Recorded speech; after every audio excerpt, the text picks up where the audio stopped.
হ্যাঁ, ওই মিটিংটা তুমি সামলে নিতে পারবে, বাকিটার জন্য তো আমি আমি আমি তোমাকে পরে কল করছি।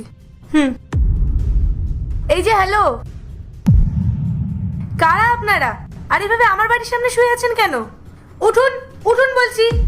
পূজা, পূজা, তাড়াতাড়ি ওঠো, একটা ম্যাডাম এসেছে। আপনাদের বাড়ি কোথায়, আর আপনারা এখানে কি করছেন? ম্যাডাম, আমরা গ্রাম থেকে শহরে এসেছি একজনের খোঁজ করতে। আসলে রাত হয়ে গেছিল তো, তাই আমরা এখানেই শুয়ে পড়েছিলাম। আপনারা কার খোঁজ করতে এসেছেন? পায়েল ম্যাডামের। আচ্ছা, আপনারা ওনাকে কেন খুঁজছেন? আসলে আমাদের ওনার সাথে না কিছু দরকার আছে, আমরা ওনাকেই কথাটা বলতে পারবো।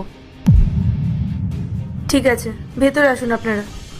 না না ম্যাডাম, তার কোনো দরকার নেই, আমরা শুধু ওনাকেই খুঁজতে এসেছি। আপনি যদি ওনার খোঁজ দিতে পারেন তাহলেই হবে। হ্যাঁ, আমি ওনাকে চিনি। আপনারা ভেতরে আসুন, তারপর বলছি।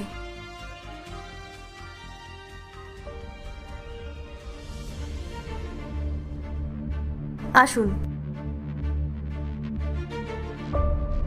বসুন আপনারা।